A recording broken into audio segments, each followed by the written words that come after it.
മണ്ഡലങ്ങളിൽ മത്സരിച്ച ഒരു പാർട്ടി നേടിയത് 822 വോട്ട്. ആ പാർട്ടിക്ക് ഇപ്പോൾ 20 ലോക്സഭാ മെമ്പർമാർ, 4 രാജ്യസഭാ മെമ്പർമാർ. വിശ്വാസം വരുന്നില്ലേ? സംഗതി സത്യമാണ്, പറഞ്ഞുതരാം. പാർട്ടിയുടെ പേര് nationalist citizen party of India. Election കമ്മീഷന്റെ വിവരപ്രകാരം ഒരു അൺറെക്കഗ്നൈസ്ഡ് പാർട്ടി. 2023 ത്രിപുരയിൽ 3 സീറ്റിൽ മത്സരിച്ച് 822 വോട്ട് ആകെ നേടി. ഇതിപ്പോൾ പറയാൻ കാരണം മറ്റൊന്നാണ്. ഇതാണിപ്പോൾ തൃണമൂൽ വിമതരുടെ അഭയകേന്ദ്രം. ബംഗാളില് തെരഞ്ഞെടുപ്പിന് ശേഷം മമതയോട് പിണങ്ങി അകന്നു നിൽക്കുന്നവർ ചേക്കേറാൻ പോകുന്ന പാർട്ടിയാണിത്. ഇങ്ങനെ ഒരു കൂടുമാറ്റം ഉണ്ടായാൽ കൂറുമാറ്റ നിരോധന നിയമത്തിൽ നിന്ന് രക്ഷ കിട്ടും. MP സ്ഥാനം റദ്ദാവാതെ പിടിച്ചു നിൽക്കുകയും ചെയ്യാം. 20 ലോക്സഭാ എംപിമാരാണ് മമതയോട് തെറ്റി പുതിയ പാളയത്തിലെത്തിയത്. ഒപ്പം 4 രാജ്യസഭാ എംപിമാരും. ഇന്ത്യ ജനാധിപത്യ റിപ്പബ്ലിക് ആണോ അതോ ബനാന റിപ്പബ്ലിക് ആണോ? ഈ പാർട്ടി മാറ്റവും കൂടുമാറ്റവും BJPയുടെ അറിവോടെയും ആശീർവാദത്തോടെയുമാണ്. അതറിയുമ്പോൾ വ്യക്തമാവും ഇവിടെ നടക്കുന്ന ബനാന റിപ്പബ്ലിക് എന്തിനാണെന്ന്. ഇത് കുറച്ച് കണക്കാണ്. തൃണമൂലിലെ ഈ മാറ്റങ്ങൾക്ക് പിന്നിൽ BJP ഉണ്ടെന്നുറപ്പിക്കാൻ ഈ നിയമ ഭേദഗതിയാണ് കാരണം. The delimitation bill. നമ്മുടെ ലോക്സഭാ മണ്ഡലങ്ങൾ 550 നിന്ന് 850 ആക്കുന്ന ബില്ല് നീതിയുക്തമാണോ? അല്ലേ അല്ല. BJP സ്വാധീന മേഖലയിൽ സീറ്റുകൾ കൂടും.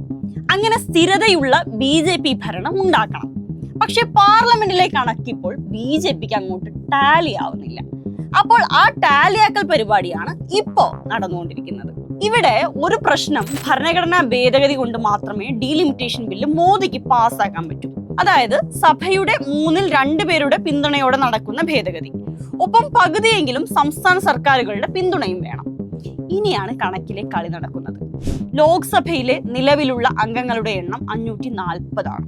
അതിൽ ഭേദഗതി ചെയ്യാൻ ആവശ്യമായ 2/3 ഭൂരിപക്ഷം വരുന്ന നമ്പർ 360. നിലവിൽ NDAയുടെ അംഗസംഖ്യ 294. രാജിവെച്ച തൃണമൂൽ വിമതർ കൂടി വരുന്നതോടെ ഇത് 304 ആവും. ശിവസേന പിളർത്തിയും ചെറു പാർട്ടികളുടെയും സ്വതന്ത്രന്മാരുടെയും പിന്തുണ ഉറപ്പാക്കുകയും ഒപ്പം പണം കൊടുത്ത് ക്രോസ് വോട്ട് വാങ്ങിയും BJP ഈ നമ്പർ 360 എത്തിക്കും. ഇനി കളം രാജ്യസഭയാണ്. അവിടെ ആകെ സീറ്റ് 250. 2/3 ഭൂരിപക്ഷം തികയ്ക്കാൻ വേണ്ട സംഖ്യ 163 ആണ്. NDAക്ക് 148. ഈ മാസം നടക്കുന്ന ജാർഖണ്ഡ്, മിസോറാം തെരഞ്ഞെടുപ്പുകളിൽ നിന്ന് BJPക്ക് 3 സീറ്റ് ലഭിക്കും. രാജിവെച്ച തൃണമൂൽ അംഗങ്ങൾക്ക് പകരം 4 BJP അംഗങ്ങൾ സഭ കാണും. 13 പേരുള്ള തൃണമൂലിൽ ബാക്കി 9 പേർ ഏത് നിമിഷവും ചാടാൻ റെഡിയായി നിൽക്കുകയാണ്. അതുകൂടി BJP സ്വന്തമാക്കിയാൽ 163 കടക്കും. ഇനി നവംബർ വരെ കാത്തു നിന്നാൽ ഉത്തർപ്രദേശിൽ വരുന്ന 10 ഒഴിവുകളിൽ ചിലത് കൂടി പിടിക്കാൻ പറ്റും. ഇതോടെ ബില്ല് രാജ്യസഭ കടക്കും. പിന്നെ ബാക്കിയുള്ളത് 28 സംസ്ഥാനങ്ങളിൽ പകുതി 14 സംസ്ഥാനങ്ങളുടെ പിന്തുണയാണ്. ബഹുഭൂരിപക്ഷം സംസ്ഥാനങ്ങളും BJP ആയതിനാൽ അതും പാസ് മാർക്ക് കിടക്കും.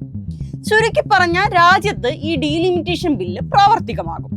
BJP ഭൂരിപക്ഷ മേഖലകളിൽ കൂടുതൽ സീറ്റും നേടും. രാജ്യം പിന്നെയും BJPയുടെ കയ്യിലേക്ക് തന്നെ വരും. ഈ കണക്കൊപ്പിക്കൽ ചടങ്ങാണ് തൃണമൂലിലൂടെ BJP കളിക്കുന്ന നാടകം. ഭരണം നിലനിർത്താനുള്ള ബനാന റിപ്പബ്ലിക് പൊളിറ്റിക്കൽ ഗെയിമുകൾ.